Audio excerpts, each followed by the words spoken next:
The nation's longest-running traveling celebration of traditional arts, the National Folk Festival comes to downtown Jackson for the first time, November 7th through the 9th. A fun-filled weekend for the entire family, exploring roots, richness, and variety of American culture. Non-stop music and dance, folk life demonstrations, hands-on children's activities, signature Southern foods, crafts, and more showcasing the best of America, the best of Mississippi, all free. We'll see you in November. More at nationalfolkfestival.com. Everlasting, the Legacy Podcast, is the official companion podcast to the upcoming MPB original documentary, focusing on the life of Medgar Evers. The companion podcast, hosted by me, Rita Brent, will feature in-depth conversations, extended interviews, and exclusive archive footage not shown in the documentary. Everlasting, the Legacy Podcast, video and audio episodes premiere September 18th. Find it on mpbonline.org or wherever you get your podcasts. MPB, your stories, our mission.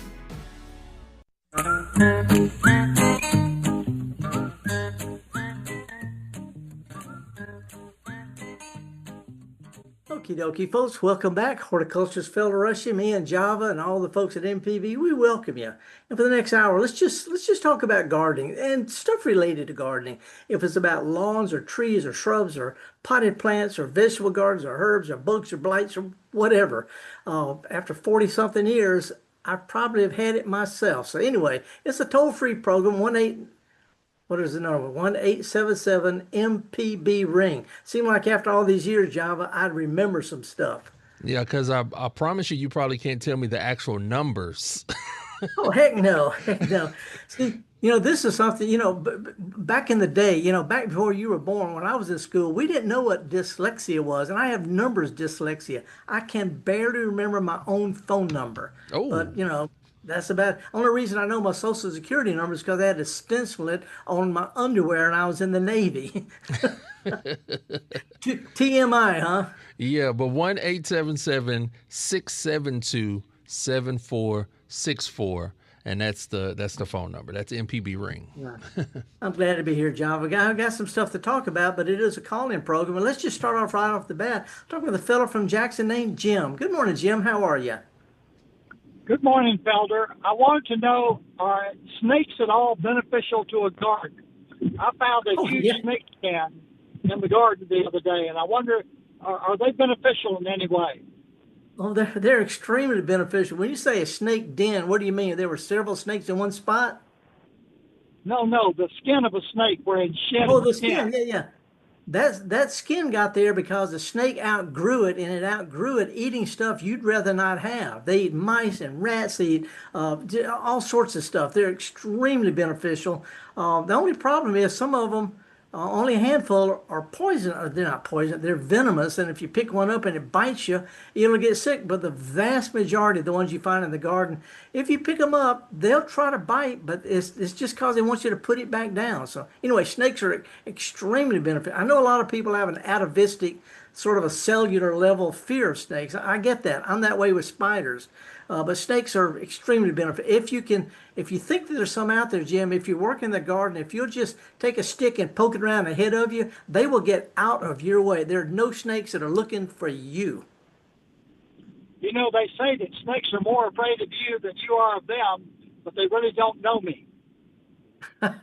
That's right. They don't have a big enough brain pan to really be afraid of anything, but they're very cautious of anything that's bigger than them, especially if it's got a hoe in one hand. Anyway, no, snakes are extremely beneficial. Matter of fact, Jim, probably the most common snake that people never really see, but they come across are called DK's snake, D-E-K-A-Y snake. Some people call them worm snakes or earth snakes. There's brown ones. There's some that have little patterns on them. But when they're full grown, they're not much bigger than a brand new pencil. And they eat slugs for a living. They can't snap. You can hold it up, but it can't bite you. They're more like constrictor, but they eat slugs for a living. And they're only about.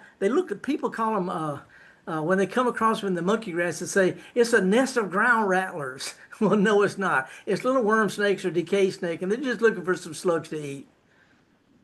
Well, I don't think I'm going to pet them, but I'm going to leave them alone. That's correct. They would rather not be petted. They just want to go. They're looking for something to eat. Anyway, good to hear from you, Jim. Thank you, sir. Thank you, Felder. How about it, Java? Yeah, we got another call. Let's keep the train rolling this morning. We got D from Moss Point. Hey, D, good morning. How are you? Hey, good morning, Felder. I have a question about a pathogen infection in my plants in my yard. The reason I'm saying it's a pathogen infection is my plant identifier told me that's what I have, and it's in several of my plants. I mean, it's killing off everything. It started with beauty berries, and it just gets transferred from plant to plant. And I want to know, is there anything I can do besides pull them up and throw them away? Well, first of all, the word pathogen just means something that's causing problems to another organism, so it could be. Usually, we think of them as being fungi, diseases and things, but without knowing what it is, pathogen infection. I mean, that's like having a cold as a pathogen infection. So what are the symptoms? What's it doing? Okay, it started with my beauty berries, and the leaves just started shriveling up. Yeah. And so we pulled those two up. We pulled those two plants out, and then it went to my Pope John Paul rose. The leaves started shriveling up and turning brown. Those are the symptoms. The leaf. It looks like they've been burnt, from the sun. My limelight hydrangeas, the leaves are turning brown, falling off. And my native buckeye, the whole limb would just die and fall off. So that's here's one of the first things first of all, I'm real familiar with all those plants. I'm pretty familiar with most of the common leaf diseases and stem and twig and root diseases.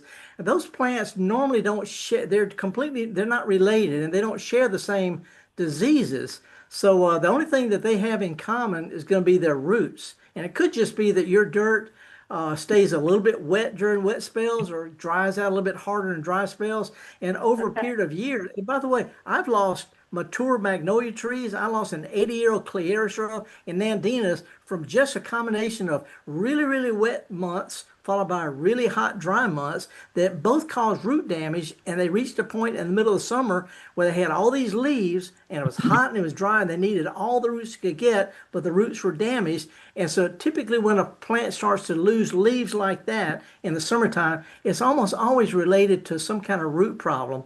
Not so much a disease. Usually it's related to years or months of bad weather. So, unless there's a specific disease that we can treat for, there's not much we can do to help general symptoms like that. And this is the truth. If it was in my garden, there's nothing I can spray for something unless there's something to spray for. It doesn't sound like you've got something to be sprayed for. So I would think about root problems: too wet, too dry, or months of too wet followed by months of too dry. Typically in the summertime is when it starts showing up. It's called browning out. We horticulturists call it browning out. And we see it every summer. But that's the only thing that those plants have in common is the dirt they're growing in. Okay, so I just leave them there and see what happens. Well, yes. If you could take some pictures of it and email me to me. It's not like there's going to be a leaf disease on all of those plants. They don't share, but some plants do have leaf diseases in common. So anyway, rather than pull them up, at the most, what I would do is cut off the bad stuff and maybe prune some of the limbs back a little bit. And this does two things. First of all, it takes immediate stress off a plant. Immediately takes stress off, even though it sounds counterintuitive. But then it causes them to start branching out where they normally would not this time of year. But if you cut some of those limbs back, they can branch out, and chances are good the new growth will be nice and fine and healthy. So that's what I would, in my garden, I would prune before I would pull out. Okay. So I emailed you, but I don't know if I sent it to the correct address. So I'll try it again once I get your real address. Okay. Well, my personal email address is rushingfelder@yahoo.com. But anyway, I haven't noticed an email about that. Rushingfelder@yahoo.com. Okay. Right. Mima, don't give up, and don't, but what they said, pathogen infection, that says nothing at all about what it could be. Really, sorry. Okay. Okay. Oh, it just scared me. Oh yeah, yeah. Well, it's okay. Well, go ahead. I will email you some photos. Okay, no, good. All right. Well, let's fingers crossed, eh? Okay. Yes, sir. Yes, sir. And prayers. I thank you very much, Felder. You bet. Heck yeah. How about that, job? I didn't know something, but I admitted it. And that's the beauty of the Gestalt Gardener, not trying to sell you nothing, because I know a lot of people, they may try to wiggle around and say, hey, go get this, and not pointing them in the right direction.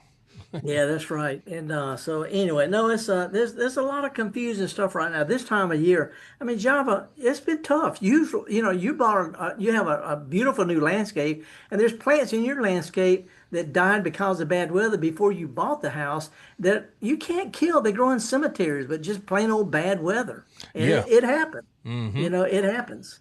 So. What we got going? We got any calls, or can I yak about something? Yeah, I know. Speaking of, you were asking Dee to send you email you some pictures. You sent me a couple pictures this morning to put on the show. Yep, and the very first one, I got to brag about this. I just got back from Liverpool. I'm up in northern England, and I went to a big flower show, the largest independent non-royal hort society program in England. And while I was downtown Liverpool, of course you got to go down where the Beatles are, and right outside the cavern, the place where the Beatles played, is a huge blue plaque. I mean, it's 2.5 feet across, and it's called the Blues Trail from Mississippi to the British Isles. It's got a big old thing that said Mississippi Blues, and it's an homage to the music that influenced British music, not from the South, but from the Mississippi Delta. People like Sonny Boy Williamson, B.B. King, Howlin' Wolf, Muddy Waters. But anyway, everybody from all over the world who comes to Liverpool to see all the Beatles stuff, they cannot get into all that special stuff without leaning up against this sign. I was just real proud of that. Yeah, I think that's the furthest Mississippi Blues Trail marker. Like you said, just showing that we have Blues Trail markers all across the state, but this one just truly shows the reach of Mississippi blues all the way across the water. Yes, it's not just I mean, they celebrate it, and I'm real pleased. And people, when they say, where you from, mate? And I say, well, I'm from Mississippi. They said, have you ever been to the Delta? And I'm thinking, I flunked out of Mississippi Delta Junior College. You can't get more Delta than flunking out of Mohead. Only if they knew. Yeah, but while I was there, I went to this flower show, and let's just show, for people on live stream, you can see this. If you're not on live stream, sometime you get around to it, go to YouTube, in the search box, put Gestalt Gardener or Mississippi Public Broadcasting. But picture number 2 I've got is a typical display. They always display vegetables that people grew, and just to show you the kind of vegetables that they grow here in the summertime. But picture number 3 is a new type of tomato, and I'm actually bringing some seeds back. It's legal to bring seeds in a seed pack back. As a little tomato plant has really sturdy, almost looks like a potato plant, really sturdy, and just got many dozens of plum-sized tomatoes. They're just as sweet as they can be. And then picture number 4 is what I've been looking for a lot for ideas for Mississippi gardeners. It's called the edimental garden, where you have a big container or small raised bed or even a flower bed in your garden where you mix up different kinds of vegetables and flowers, edible flowers, butterfly flowers, and herbs all together. And this is just an example of mixing all different kinds of stuff together that are pretty. You don't think of basil as being an ornamental plant, but you put it in with put some purple basil in with some green basil with some small tomato plants and some Swiss chard, and it looks great all year long. Anyway, and quickly through other pictures, picture number 5, as usual, I'm always looking for how they use our weeds. Mississippi native plants are extremely highly valued in European type garden, even in Japan. But this is a picture of some of our black-eyed Susan growing in with shrubs. Picture number 6 is a type of coreopsis. In Java, Mississippi state official wildflower is coreopsis. A lot of people don't realize a roadside coreopsis is just one. There's also a perennial coreopsis that comes back year after year, smaller, bright yellow, and it spreads. It's a summer one that grows. And two more pictures. Picture number 7, you can't go to a flower show in Europe or Japan or England, anywhere, without seeing Spanish moss. Spanish moss, Whoa. they think it's so, yeah, and they always say, I say, that's Spanish moss. I said, they want to explain it to me. They want to tell me all about it. I'm thinking, look, this Spanish moss makes my hair look good. That is wild. If you think about it. And then the very last one I wanted to highlight, this is picture number 9. I thought I was real pleased because I'm always looking for how different people use our weeds, our native wildflowers. And the top of the show award, the flower arrangement that got the #1 top award, is a combination of goldenrod, black-eyed Susans, and Joe Pye weed. Mississippi ditchbank weeds in an arrangement got the top award in their floral design. I'm just real pleased because we take these for granted because we see them everywhere. Instead of putting them in little groups here and there in the garden, and some people say, well, they're kind of weedy. So is St. Augustine grass. So are a lot of plants. The main thing is put these plants out, use them as regular garden plants. If they get a little weedy, just pull some up and go with some of our native wildflowers, which are crucial to our native pollinators, things that feed on those. So anyway, I just want to throw that out.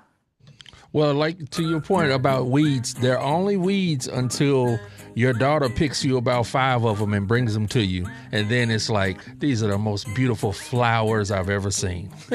I'll tell you a real quick anecdote, and I know we're wanting people to call in and talk about their gardens, but when my daughter Zoe was like 5 or 6 or something, she picked a handful of little small lawn wildflowers that are growing in the neighbor's yard, little small, dandelions and the bluets and, little clovers and things. She took a little bouquet to school, and she told her teacher it was a flower bouquet, and her teacher said, those aren't flowers, those are weeds. And I'm thinking, that teacher just started my daughter out questioning authority because on one hand, I told her they were beautiful flowers with pollinators. On the other hand, the teacher said they're weeds and not worth growing. So there's some cognitive dissonance going on right there with a 6-year-old girl. And that's how it starts. That's how it starts, That's how it starts. So it's just like I was told early on that my fashion conscience never been great, but I had some blue jeans and I had a green shirt and blue trousers. Somebody said green and blue don't go together. I'm thinking, well, there's the trees in the sky. Hello. I like that one. Just one of those kind of things. And I've got some other things that I like to share, but I know that we're trying to get some calls. If you want to give us a call, it's toll free 1-877-MPB ring. And by the way, Java, you know what today is the 50th anniversary of? Tell me. Got 10 seconds. 50th anniversary of the first showing of the Rocky Horror Picture Show. That made Crystal smile. I often, when someone says negative about my garden, I'm thinking what Frankenfurter said when Janet says, I really like Rocky. He said, well, I didn't pick it. Palace, you'll hear all right, Felder, let's go to our break. Elements of the songs you know from all the names.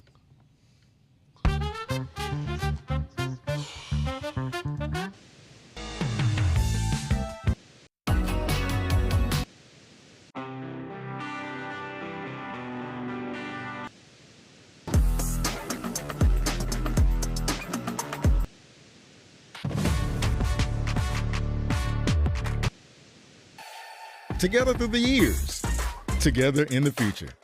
MPB, your stories, our mission. Every parent wants their child to grow, to explore, and to dream big. At MPB, we're proud to support families and teachers across Mississippi with trusted educational programming and resources that inspire learning and spark imagination. From PBS Kids Favorites to digital tools and early learning support, MPB is here for young minds, engaged classrooms, and families who believe in the power of learning at every age. Empowering families, inspiring learners.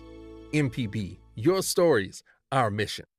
The nation's longest running traveling celebration of traditional arts, the National Folk Festival, comes to downtown Jackson for the first time, November 7th through the 9th. A fun-filled weekend for the entire family, exploring roots, richness, and variety of American culture. Non-stop music and dance, folk life demonstrations, hands-on children's activities, signature Southern foods, crafts, and more showcasing the best of America, the best of Mississippi, all free. We'll see you in November. More at nationalfolkfestival.com.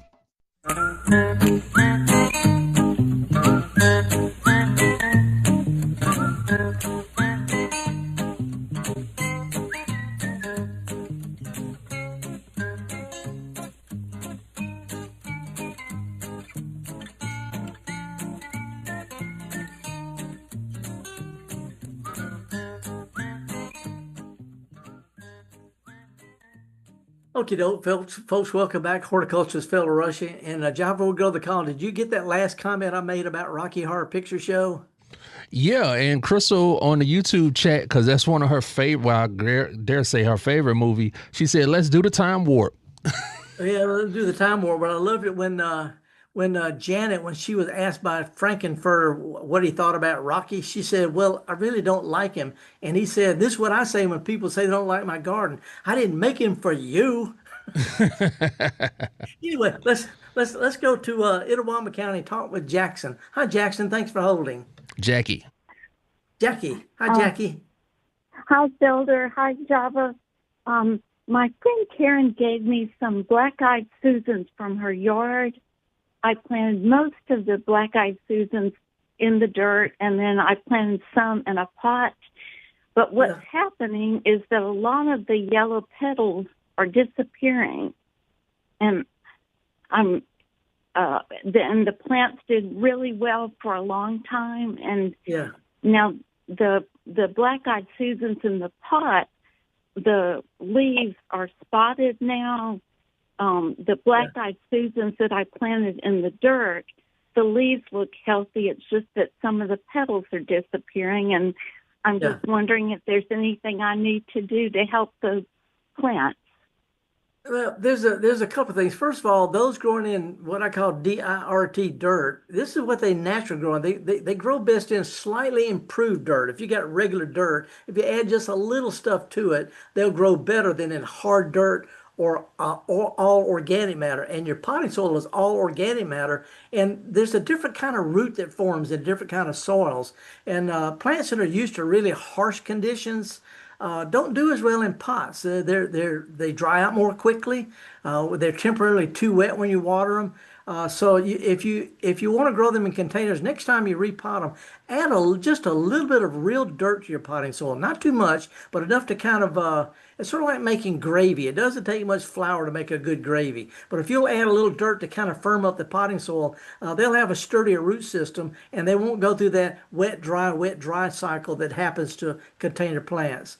Those in the soil, those growing in the dirt, I don't know what would cause those to disappear unless there's a little caterpillar that chews on them. And there are several caterpillars that chew the ray petals, the yellow parts off of coneflowers. Matter of fact, one of them is one of my favorite caterpillars when I was a kid. Is one of the first one I learned to identify, and it was on a black-eyed Susan.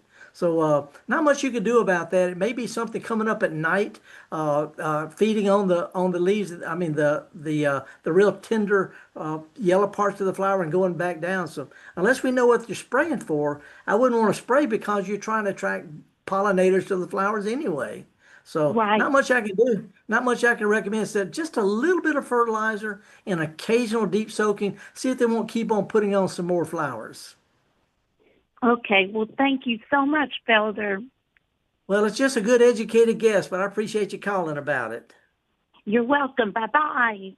Bye, Jackie. What we got, Java? All right, now we are going, because I had to look this up, we're going to Pickens County, Alabama, in the town of Gordo, and talking with... I got a speeding ticket outside Gordo. That's just on the other side of the state line from Columbus. Yeah, that's a cool Gordo, Alabama. But let's talk with Lynn from Gordo. Hey, Lynn, good morning. Do you know it's a speed trap you live in? Hello, you with us, Lynn? Feet, No, I wanted to ask you if you would please bring me a pack of those tomato seeds when you come home, and when I'm in Jackson, I'll come get them. And you can make a handsome profit off me. Tell me whatever I owe.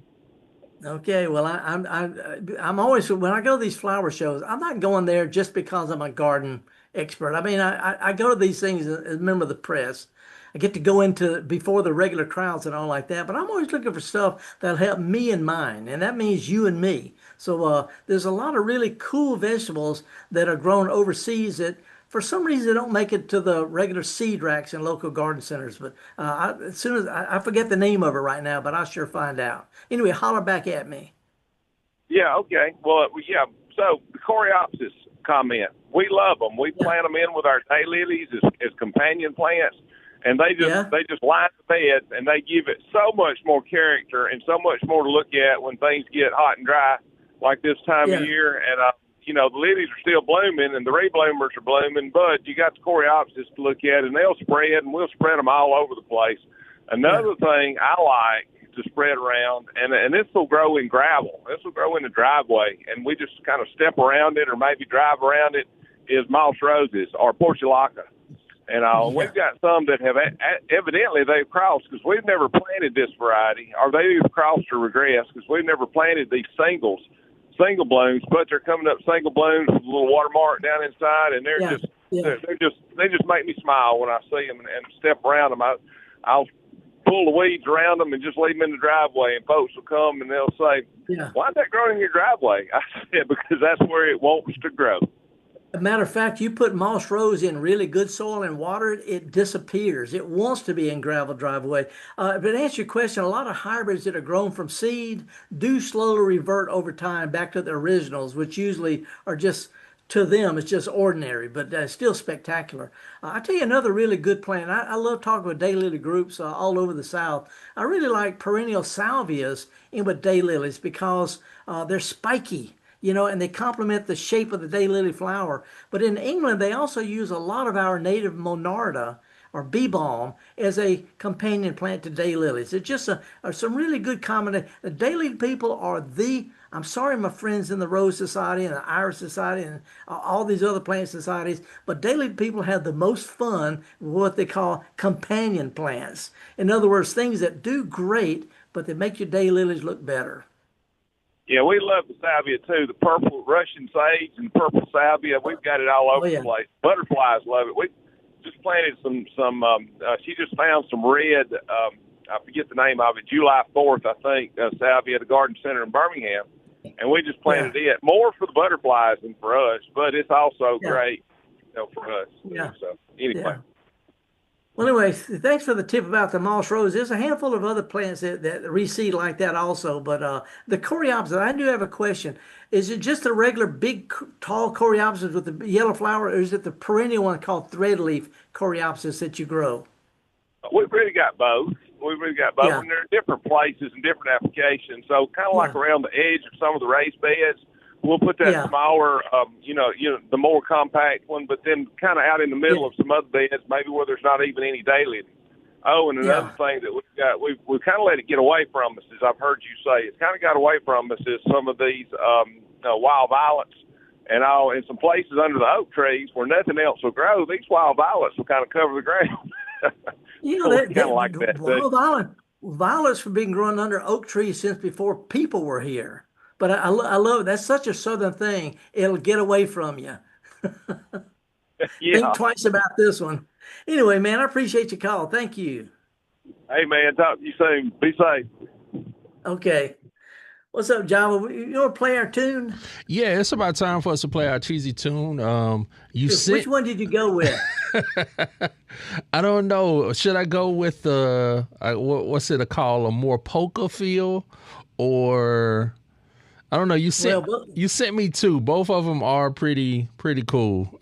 One is a guy from a thing called the John Deere Tractor Song by Don Walsner, who is a great yodeler from the Texas Hill Country. But the other is a British group called the Wurzels. It's called I've Got a Brand New Combine Harvester. And the reason I'm choosing these, Java, is because tomorrow, this Saturday, I'm going to a little village named Clitheroe where they're having their annual tractor parade, where they shine up their tractors, they get all the mud off the wheels, they put lights on them, they put bows and ribbons and pots of plants. I'm going to a tractor parade. Why don't we have these in Mississippi? Come on. We got State Fair. We need a tractor parade. Come on. Now, you may have said something right there, Felder. I don't know. I'm going to a tractor parade. I thought we'd play either the John Deere tractor song by Don Walsner, or I've got a brand new combine harvester by the Whirlses. But at any rate, stay tuned, folks. We're going to take a little bit of break after this and come back with more of the Gestalt Gardener right here on Mississippi Public Broadcasting. I have so much fun with you. So much fun with you guys. So anyway, one thing I would like to mention before we take a break, this is the time to start setting out or getting ready to plant fall vegetables. A little bit early to plant some seeds of leafy greens, but you can get out and at least work the dirt up to cover the mulch so it'll be ready to go when you feel like it. So get ready for fall gardening, folks. We're going to talk about more of that week after week here on Mississippi Public Broadcasting. Me and Java Chapman and all the other folks at MPB, we thank you for joining us. We'll be right back.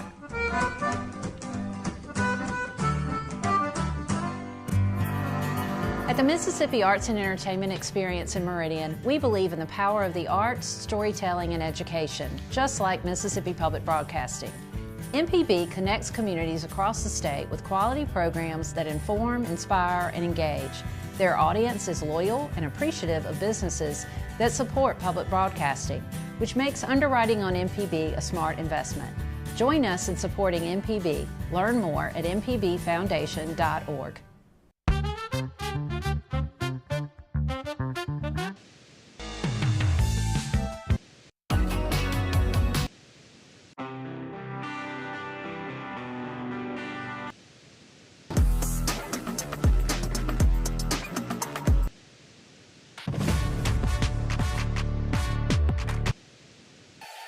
Together through the years, together in the future.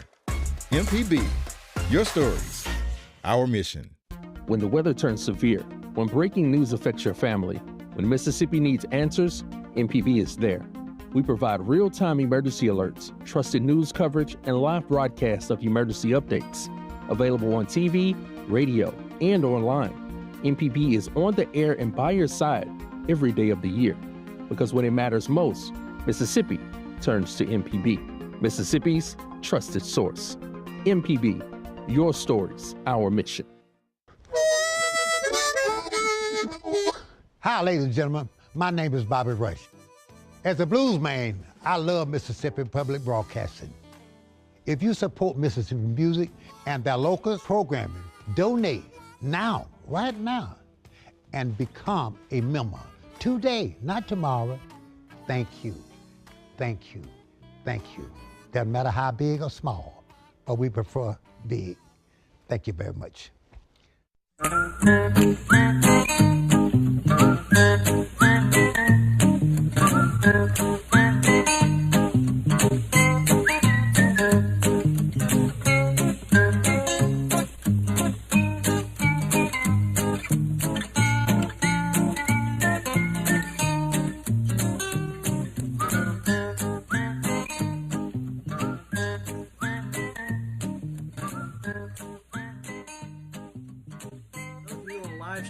On the repeat, you can't hear the tune, but if you'll just go online and do the John Deere tractor song, it's a real thing. By the way, speaking of which, John C. and Blake are our live stream producers, and I sent a picture to go along with this, Java. It's picture number 13. I don't know if they can put that up or not, but when I was a kid, this will give you some idea of why I am the way I am.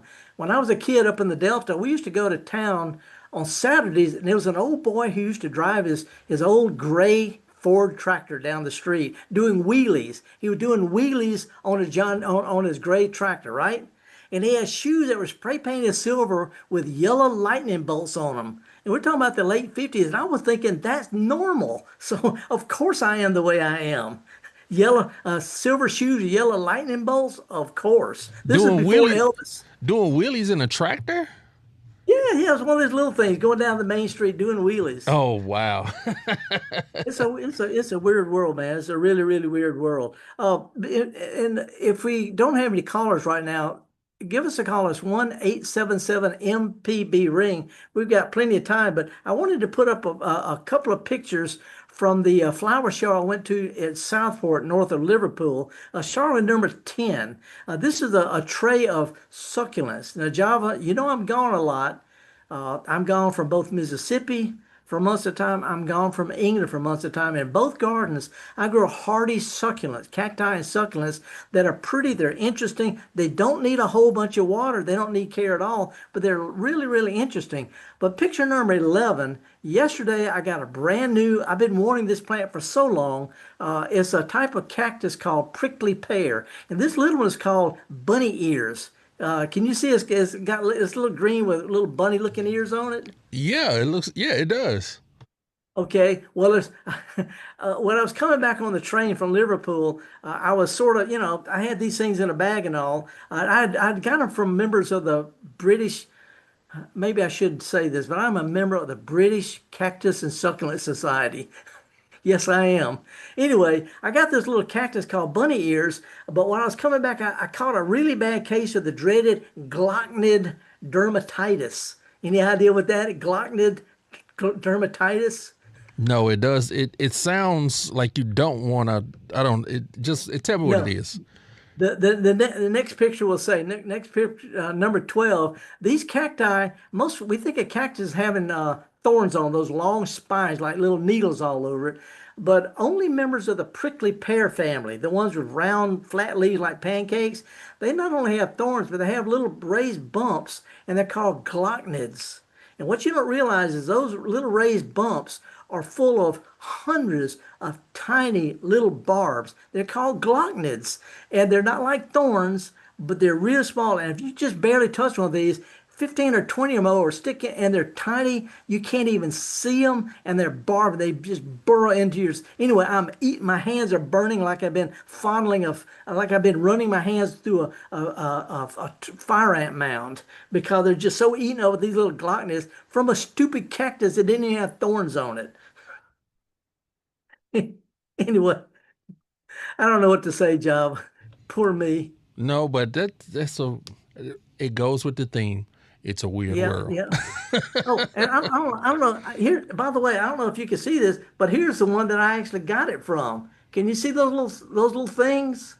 Now you did. You know how your camera does, Felder. You're disappearing, man. Okay, how about that? I just hold it still, can you see that? Yeah, I see it. Okay. Anyway, it's a prickly pear cactus. It doesn't have thorns, but it's got glocknids. Who knew? Glocknids. It is such a weird world, man. Such a weird world. Let me check our Facebook. I mean, not Facebook, but our YouTube live stream, because we always have a nice and active chat. Good morning to Margie, Pamela, Crystal, Mushroom Sally. She's in here. Susan Roberts. Mushroom Sally? Mushroom Sally. That's one of our chatters on the YouTube live stream. But Susan. I got it. I got the tune going. Susan Roberts, she asked a question, and I think you may have touched on it. Is it too late to plant okra? Yes and no. The sort of cutoff date for things that we normally grow in the summertime, including okra and zinnias and all, it takes 2.5 months or more for them to get big enough to start producing, and that's putting us into state fair time, which is when we start getting cold. So it's not too late, but you might want to think about planting some in a pot, sort of like a flower. And then when it gets a few inches tall, snip it, make it branch out and grow it as a potted plant. She could bring it in just during that first frost and put it back out. But it's past the recommended time for peppers and tomatoes and okra and summertime stuff. We're just a little past the normal time. But it's a gamble. How much your okra seeds cost anyway? Now, before we go to our next call, Evelyn in Jackson, we got another question from the live stream, and if you jump on the live stream, hop in the chat, drop a question, and we can get to it here on the air. Yard Dog, and I've seen that name before. I had a problem with tomato wilt this year. What could I do to resolve this? Well, a couple of things. There are some varieties that are resistant to wilt. There's several different fungi that cause tomato wilt. But if you look for hybrids that have the word VFN, V and F means that that hybrid is resistant to the two most common wilt diseases. The other thing is make sure when you plant them, you work up the dirt really good, add a little organic matter around each plant, don't overdo it, and then water really deeply, but don't keep them wet. Back and forth, wet and dry, which is hard to avoid in this kind of rain. That just makes it easier for pathogens, for fungi to grow. So too wet is probably the number one cause of root diseases because it makes it easier for the fungus to grow. And other than that, try planting in a different spot every year if you can, or maybe grow them in some buckets one year and grow something completely else to sort of clean the dirt up. All right, now let's go to Evelyn in Jackson on the phone this morning. Morning, Evelyn. How are you? Good morning. I'm fine. How are you, Felder? Good. So far, so good. Good. What's up? I wanted to know if you had any theories about crinum lilies. My crinum lilies that I transplanted when I moved here 6 years ago grew well for 3 years. They were just exuberant. And then I moved half of them to a different location, and they were doing fine for 2 years. Yeah. And this year, out of 10 plants, the 6 that I moved are gone, and 2 of the other 4, only the pups are there, and they're very small and struggling. And then 2 of them are fine and thriving. You know, I almost can't even theorize about it because crinum lilies are normally very durable. They'll take fairly wet dirt unless they stay soggy wet, but they'll grow between a curb and a crack of a sidewalk. They're really durable plants. They grow in cemeteries. So unless they were overwatered perhaps or stayed a little bit too wet during all that rain that caused them to rot, there's no major diseases that I know of on crinum lilies. So almost always, if the main bulbs are disappearing, I'm going to suspect some kind of rot disease, maybe from them staying a little too wet. It's just nothing but I love crinums. I grow 5 different kinds myself, and I take pictures of them all over the place. I don't know of any major diseases, so I'm thinking it might just be a rain issue or a poorly drained issue.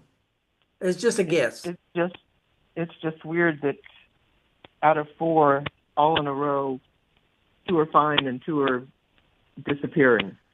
Well, it might be that they're all weak and the strongest ones are resisting the problem. It's not unusual for me to see a row of anything and a third of them end dies. It's not unusual for me at all. I see this all the time. But if more than one is suffering in the same area, I don't know of any disease. I'm going to suspect that they may have just stayed a little too wet part of the time. It's just nothing but a guess, because they're really durable plants. Okay. You don't think it would be the freeze last year?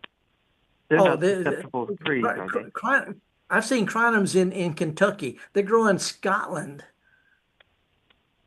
They're not they could take the cold. They could take cold and drought and heat, but one thing they can't really take is staying really, really wet. So anyway, that's nothing but just a guess. Other than that, I gotta fall back on my I don't know. Okay.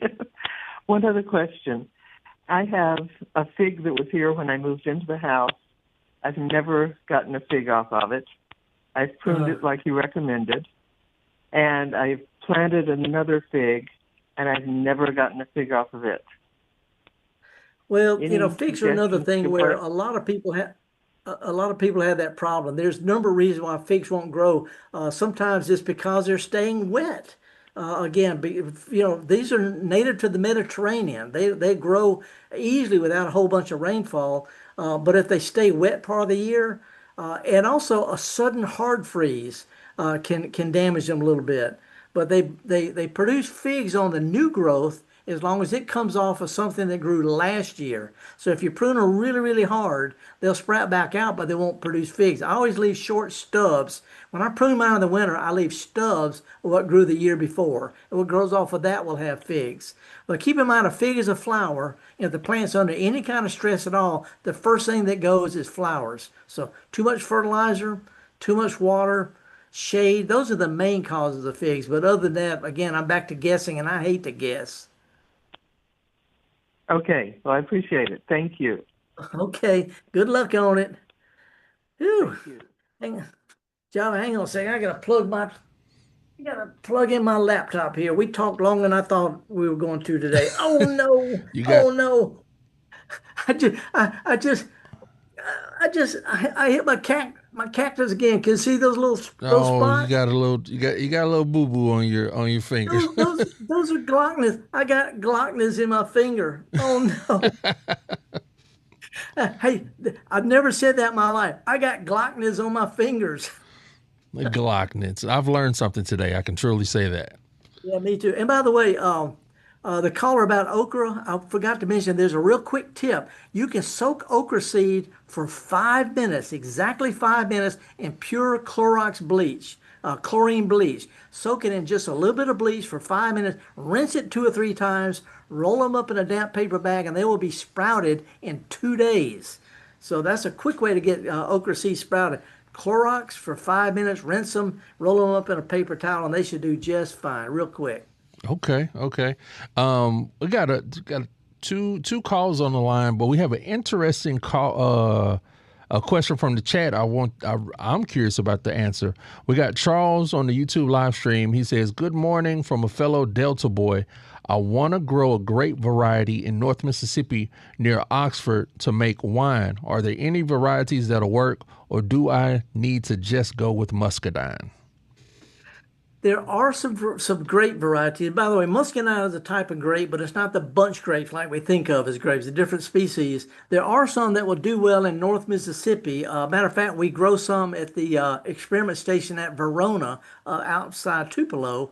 And we have a researcher down South Mississippi that does that. I can't call the names of them off the top of my head, but there are some true grapevines that would do okay as long as they don't stay too wet up in North Mississippi.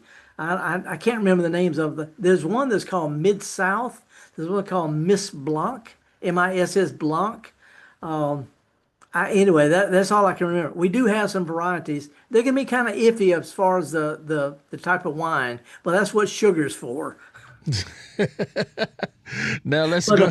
There are some muscadines, though. There's some muscadines that ripen all at once. If you want to make juice or jelly or wine, you need to go with a variety that ripens all at one time so you can pick them, squeeze them, and harvest them. So what we got, Java? Well, we got 2 calls. I know we running a little short. Let's talk with Larry in Purvis first. Hey, Larry, what's going on down south? Larry. We were cutting grass, and the grass was a little bit high, and it got some long clippings. And I put some in some water. It was half dry, and I put it in water, and then churned it up, and it made like brown, green water. Yeah. And that was good to feed plants. I fed, I put it on some plants, but also if it's really hot, you have to give them some extra water also. But it really made a smoothie for the plants that they. Really interesting. Grass clippings got a lot of nitrogen in them, so it could be that you just got a little bit of nitrogen water there, which would be interesting. It's not something I would necessarily recommend people doing because you can just put the grass clippings around your plants and give a slow feeding, but it doesn't hurt to do that. Yeah, but if the clippings are dry and you churn it up, the water turns green, and then it's like the nutrients go into the water. So, and you can still put some grass clippings on top of them, but it goes directly to the plant because the clippings, if they sit there in the sun will degrade some of them, and it has to wait. Wait for the rain. You're making compost tea. That's all it is. Compost tea is what it's called. Yes, and hay is one thing. I thought it smelled like you could drink it. The hay water. No, don't do that. Don't do that. It might have some chemicals on it, but I mean, it smelled like if you had to eat, if you were looking for food, if you didn't have any food. No. If grass is easy to eat, people wouldn't be hungry. Yeah. Well, so no, it's we don't have some of the enzymes it takes to digest certain types of nutrients. But anyway, it doesn't hurt to put it on it's just compost tea. If you just spread the stuff out there, it'll still work. It's just slower. You're just speeding up the process is all. But anyway, it's a great experiment though. It's called citizen science. I appreciate it. Yeah. Well, it seems to work as long as here in Mississippi, it's so hot sometimes. You have to give it an equal amount of water, or just straight water, also, so they don't choke up on the food. Yeah. It doesn't really hurt to do this, and it's an interesting thing. So anyway, we appreciate it, man. We got to scoot though. Thank you, sir. Yeah, thank you, Larry. Let's go to Ruth in Mabin, our last caller of the morning. Hey, Ruth. Sorry we don't have much time, but what you got going on? What's up? I've been planting onions. Years ago, I used to buy the set for the onions, plant them, and I would get onions. I remember having one over a pound. For the last 3 years, when I have bought the set, I skipped a few years of growing, so I don't know what happened in that 10 years. But now when I buy the sets and I set them out and I plant them just like I used to, fertilizer, I don't plant them deep, they don't grow. They come out the size of a quarter maybe. And I'm just wondering what's happening. It might be that the ones you're getting now are different variety. A lot of times varieties go in and out of favor. So it might be a whole different variety. You plant these in like February or March?